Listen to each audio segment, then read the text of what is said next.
Bismillahirrahmanirrahim.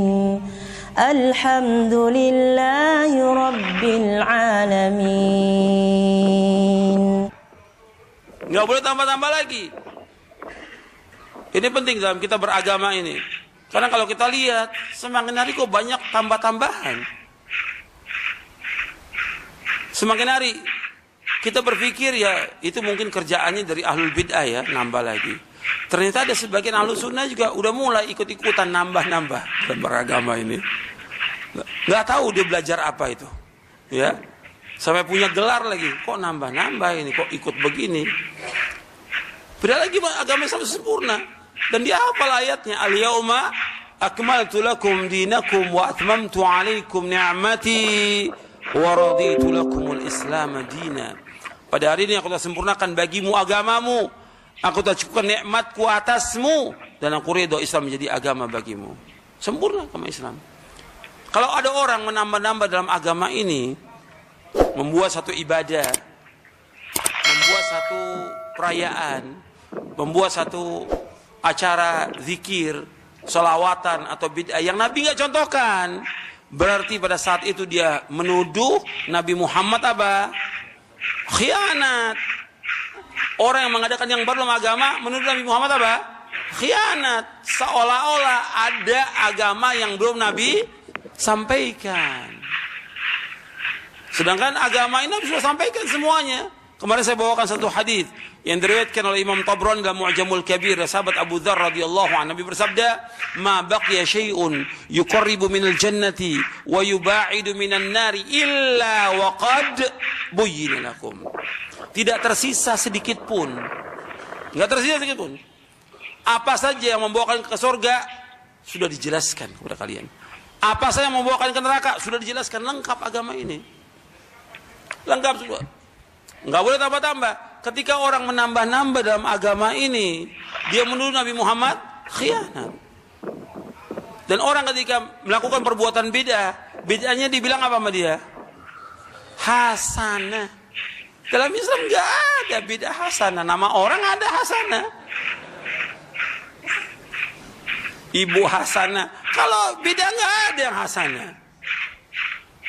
Nabi bersabda apa? Kullu bid'atin dhalalah wa kullu dhalalatin finnar. Setiap bid'ah itu sesat, setiap kesesatan tempatin neraka. Nabi yang bersabda demikian. Kok tiba-tiba ada orang yang mengatakan ini baik? Yang kita ikut siapa? Quran dan Sunnah, bukan ulama yang kita ikut. Ini dalam beragama penting. Kalau enggak kita akan terus kata ulama ini begini, kata syekh gini-gini, kata imam ini. Loh, kita beragama ini ikut dalil apa ikut ulama? Dalil. Nabi sudah bersabda sallallahu alaihi wasallam, "Man ahdatsa fi amrina hadza ma laysa minhu fa huwa raddun." Akhrajahu al-Bukhari wa Muslim. Barang siapa mengadakan satu yang baru dalam agama yang tidak dicontoh dari kami, tertolak. Nas dalil. Nah, sekarang mulai dikemas tuh bid'ah itu. Dikemas gimana? Masalah khilafiyah. Ini gimana? Khilafiyah. Saya pikir yang ngomong itu kalau memang di ahlul bid'ah, kiai-kiai ahlul bid'ah, memang biasa dia. Sekarang yang udah sekolah, ya, punya gelar khilafiyah. Ya bid'ah tetap bid'ah, nggak ada khilafiyah. Yang namanya bid'ah ya bid'ah, khilafiyah bukan ilmu. Kalau sudah jelas dibilang bid'ah ya bid'ah, jangan dibilang khilafiyah. Nanti dibawakan ya hadis yang nggak ada asalnya, ikhtilafu ummati rahmatun, nggak ada asalnya, bukan sabda Nabi itu. Sallallahu alaihi wasallam, bukan sabda Nabi. Ikhtilaf umatku rahmat, berarti bersatu umatku azab. Iya tidak? Kalau mengatakan khilaf umatku itu rahmat, berarti bersatunya azab. Nggak ada itu hadis. Kita pakai dalil. Kalau memang sudah dikatakan bahwa ini bid'ah, katakan bid'ah. Di zaman Nabi nggak ada, nggak dilakukan, beda, jelaskan beda. Ini penting supaya umat tidak bingung. Jangan dianggap baik. Sebab kalau kita mengadakan yang baru dalam agama kita anggap hasanah, kita menuduh Nabi Muhammad khianat. Saya bawakan perkataan Imam Malik ya. Kata Imam Malik rahimahullah. Imam Malik bin Anas, gurunya siapa? Imam Syafi'i. Dia wafat tahun 179 Hijriah.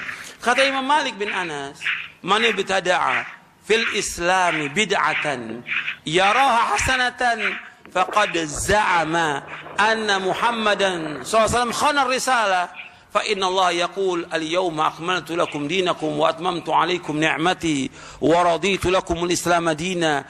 Kata beliau, "Fama lam yakun yawma idzin dina fala yakunu al-yawma dina." Ini perkataan ini dimuat oleh Imam Asy-Syatibi di dalam kitabnya Al-I'tisam. Perkataan Imam Malik ini dimuat oleh Imam Asy-Syatibi dalam kitabnya Al-I'tisam di juz yang pertama. Kata Imam Malik begini, "Man ibtada'a fil Islam," barang siapa mengadakan satu yang baru dalam agama, yang baru dalam agama, yarah hasanatan, yang dianggap bid'ah itu apa? Hasanah, kata Imam Malik. Yang orang itu menganggap bid'ah itu apa? Hasanah. Faqad za'ama anna Muhammadan SAW khana risalah. Maka sungguh dia telah menuduh Nabi Muhammad apa? Khianat. Fa inna Allah yaqul, karena sungguhnya Allah telah berfirman dalam surah Al-Maidah ayat 3, "Al-yawma akmaltu lakum dinakum wa atmamtu 'alaikum ni'mati wa raditu lakum al-Islam madina." Pada hari ini aku telah sempurnakan bagimu agamamu, aku telah syukur nikmatku atasmu, dan aku ridho Islam jadi agama bagimu.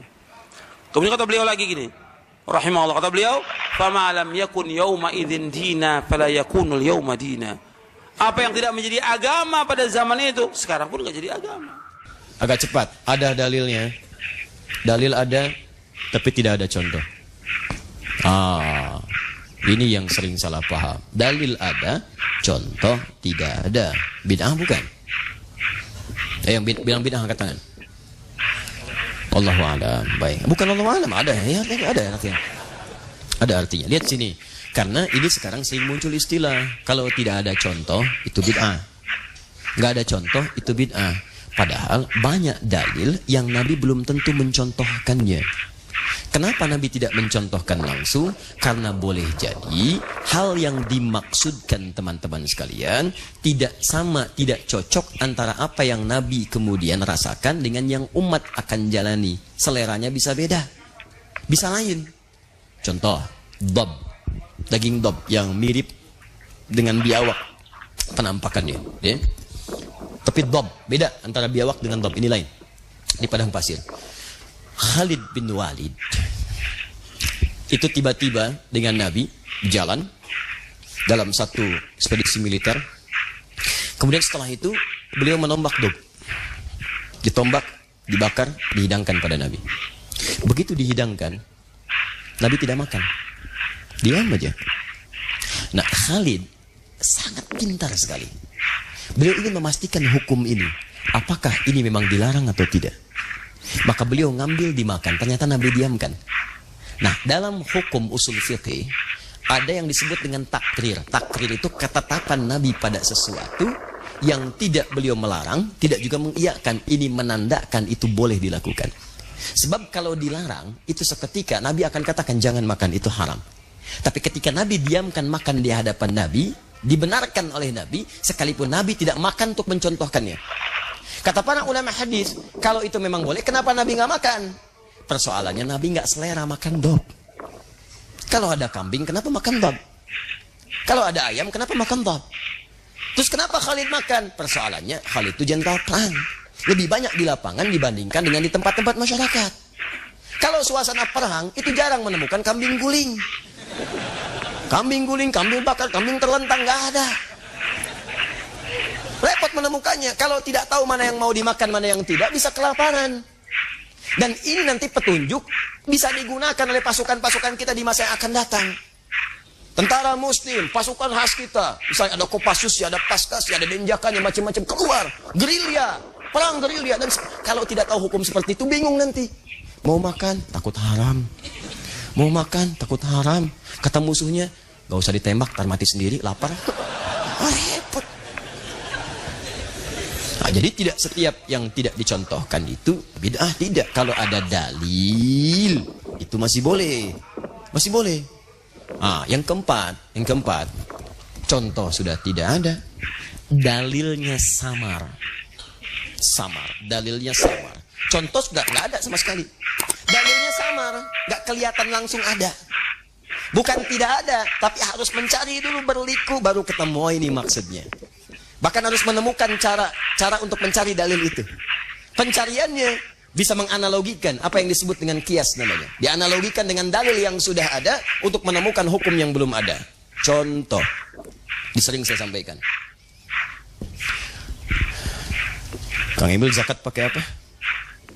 Zakat pakai apa? Kalau misalnya zakat fitri kemarin Ramadan pakai apa? Pakai uang dan beras. Pakai beras ya, kayak uang. Baik. Pernah Nabi zakat pakai beras? Nggak ada. Bid'ah.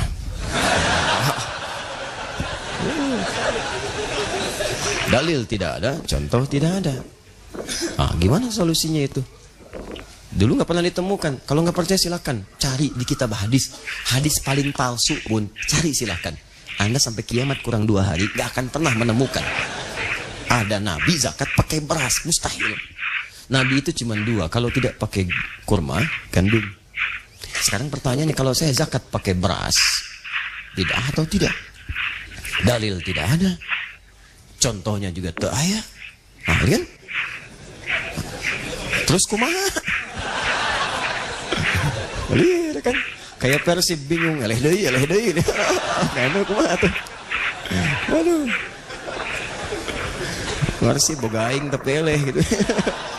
Sudahlah, balik lagi ke sini. Lihat sini. Sudah.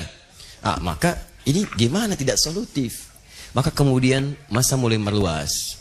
Islam mulai turunkan pembukanya di Arab untuk memberikan contoh dan syiar dakwah pada dunia. Sampaikan. Ya, semua menyebar. Cuman tempatnya turun di situ, risalahnya untuk sebuah. Dan jangan katakan Islam Arab, Islam macam, tidak. Sudah, turunnya di Arab untuk memberikan satu gambaran untuk menyeluruh keseluruhan. Nah, tiba-tiba ketika Islam meluas, masuk ke wilayah-wilayah yang makanannya tidak sama dengan makanan orang Arab pada saat itu. Maka Muawiyah pun ditanya, bagaimana ini solusinya? Maka kata beliau cerdas sekali, ada irfan. Kurma itu jangan dilihat kurmanya, jangan dilihat gandumnya, tapi dilihat itu makanan pokok bagi orang Arab. Bukan hanya zaman Nabi, bukan hanya zaman Nabi, sekarang pun masih makan itu. Karena kurma itu, gandum itu makanan pokok. Maka yang dilihat jangan kurmanya, yang dilihat sama-sama makanan pokoknya. Jadi kalau di satu tempat makanan pokoknya bukan gandum, bukan kurma, maka boleh dia digunakan sebagai bagian dari zakat. Kang Emil apa makanan pokoknya? Saya mah nasi. Ya. Nasi. Karena beras itu makanan pokok bagi hewan yang bertembolok. Ayam, bebek itu beras ya. Kita nasi. Cuma memang bahan nasi dari beras. Nah, ini.